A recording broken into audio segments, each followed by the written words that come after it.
একই পরিবারের 3 বোনকেই বিয়ে করেছেন এক মাদ্রাসা অধ্যক্ষ। শুধু তাই নয়, তাদের চতুর্থ বোনকেও যৌন হয়রানির অভিযোগ রয়েছে তার বিরুদ্ধে। আমি পবিত্র করার সামনে শপথ করে বলবো, সে বলছে যে তোমার 4 বোনকে আমি ছেড়ে দেখছি কেমন।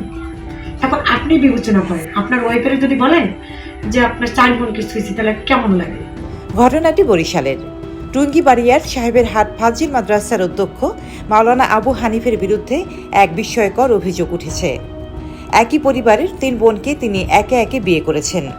বিবাহ একটা নষ্ট করেও কিছু বলে না, মার্জিয়ানকে তাও কিছু বলে না, তৃতীয়টাকে জোর করে দিচ্ছে সে বিবাহ করবে না, কিন্তু আমারই করবে। তারপর আমার আরেকখানে বিয়ে দিচ্ছে, সে জায়গা থেকে আমার এই সংসারটা নষ্ট করে হচ্ছে।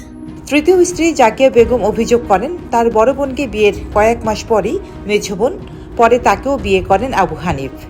এমনকি তাদের আরও এক বোনের সাথেও অনৈতিক সম্পর্ক গড়ার চেষ্টা করেন বলে অভিযোগ। কেন আমার একটা বোনকে নষ্ট করছে, একটা মাইগ্রেন দিচ্ছে, একটা সাইডে দিচ্ছে, একটা আমার সংসার ভাঙছে।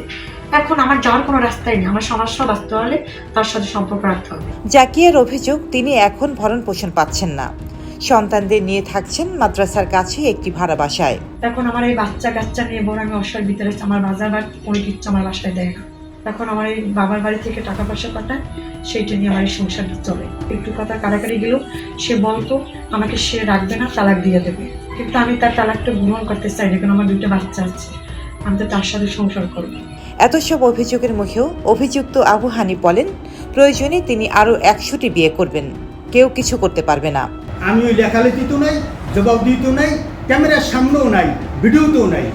তবে শুধু নারী ঘটিত নয়, তার বিরুদ্ধে রয়েছে দুর্নীতি, অনিয়ম, ঘুষের মাধ্যমে চাকরি দেওয়া সহ একাধিক অভিযোগ। মাদ্রাসার ভিতরেই চলছে দুর্নীতির সাম্রাজ্য। আপনার বিরুদ্ধে অভিযোগ, আপনি ঘুষ দিয়ে এই জায়গায় আপনার বাবার মাধ্যমে চাকরি পেয়েছেন, এই বিষয়ে আপনার বক্তব্য কি? যখন চাকরি পেয়েছেন তখন আপনার বাবা এই জায়গার অভিভাবক ছিল, কিন্তু সে ওই জায়গায় কোনো দায়িত্ব ছিল না। ওই জায়গায় দায়িত্ব ছিল প্রিন্সিপাল হুজুরে এবং যারা আবিবার সিটির এরাই করছে। কত টাকা লাগছে আপনার এই ঘুষ চাকরি পেতে? কোনো ঘুষ নেই, আমি কথা বলে দেবেন না, কোনো ঘুষ নেই। এমনকি মাদ্রাসার প্রতিষ্ঠাতা সদস্য লিখিত অভিযোগ দিয়েছেন জেলা প্রশাসকের কাছে। তবে অধ্যক্ষ হানিফের ভাষ্য, সাংবাদিকরা কিছুই করতে পারেনি, আপনারাও পারবেন না। এর আগেও মিডিয়া ক্যামেরা আইছে, টিভি কত টিভি আইছে, আমি বলছি নো মেসেজ, নো সামারি। এতে যদি আমার ক্ষতি হয় আমি কোনো বক্তব্য দেব না। একজন ধর্মীয় প্রতিষ্ঠানের শিক্ষক যদি এমন অনৈতিকতার পথে হাঁটে, তবে প্রশ্ন ওঠে, ধর্ম, শিক্ষা আর নৈতিকতার দায়িত্ব কে নেবে? স্থানীয়দের ভাষ্যমতে এই ঘটনার সুষ্ঠু তদন্ত ও বিচার হওয়া উচিত। রোজিনা রোজি, দেশকাল নিউজ।